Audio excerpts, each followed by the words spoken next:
So I went the other day and installed a Dorman 918-244 automatic transmission cooler on my Honda Pilot. It's a 2014. I neglected to make a video when I put it on, so of course, as fate would have it, the ATF cooler was leaking. So I found that this morning and realized that I'm going to have to fix it. So I'm going to go ahead and record a video of showing what I did to assemble or to add the part in. So it's using the Dorman 918-244. I'm using Honda's bracket, and I'll show you that as soon as I get into the Pilot. So to get access back to where we are, we're going to have to take off the top cover here, which I've started to do. I've already removed the base cover there, so the protector, and then I'll ultimately remove the bumper guard again. So I'll go ahead and pause the video while I continue with that disassembly. It is pretty straightforward. It's just the little push fittings on the top plate or on the top cover, and then underneath there's some push fittings and a handful of bolts. So I'll be back with you shortly. So just another quick piece here. So as you're taking the bumper guard off, there are 3 screws on the side of each of the wheel wells, so you'll need to disconnect those as well, along with all of the bolts and the push-in connectors at the bottom. So again, I'll finish that up, get the bumper guard off, and then we'll take a closer look. So I've disconnected pretty much everything in order to get the front bumper guard off. And just again, for those of you who haven't done this before, this will be now my second time. There's not much to it. You're just going to grab the side here, and there's tabs here. You'll just kind of pull it, and it'll start popping loose. And then you can go on through that.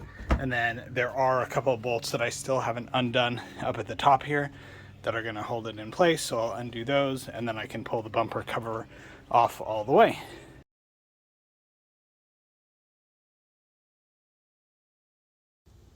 So here's the 2014 Honda Pilot after I have installed the Dorman 918-244 automatic transmission fluid cooler. So this is the Honda factory bracket. It was not installed on my Pilot, so I did have to order that part along with the cooler itself. On the cooler, it had the metal inserts around the bushings that are here. We did have to remove one of them because the factory or the Dorman configuration was just slightly off when it had the insert in it.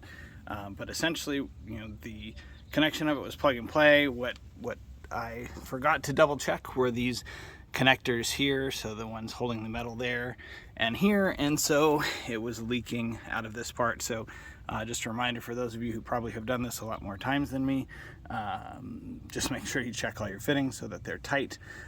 You've got these 2 pipes that go down. They go into hoses there. If we go underneath the vehicle, you'll see the hose connections come up right here. Originally there was the factory, I'm not sure how good a view we have here, I still have to cut some zip ties, but there was a bypass that went from here over to here, so you have to take that out, and you'll just cap those to prevent the fluid leak as much as possible while you're working on this. And then these are connected to the transmission fluid cooler itself, and you can still see there's a little bit of transmission fluid under there from where I had my leak, so I still got to do some wiping out of that before I reconnect everything. Obviously, to get to this, I had to take the engine guard off from the bottom. Then we had to take the bumper guard off as well, and that was just a series of the push-in fittings, as well as there's 4 bolts on the bottom of the 2014, and then we have the top guard up here. So I had reseated the air intake just so I could drive around and test to make sure it stopped leaking. And then you basically put those pieces back together, and then the bumper guard itself, it just pushes in. So there's fittings along here that the edges snap into, and then it will screw into the plate here. And then up top there's just 2 bolts that will hold it in, so there'll be a bolt here and a bolt here. But in general, it wasn't too difficult to get in. The pain that I caused myself was just not checking the fittings to make sure that they were all tight before I closed everything up. So definitely, again, make sure you do that. But other than that, pretty easy, pretty straightforward to get into. Yeah, that's it.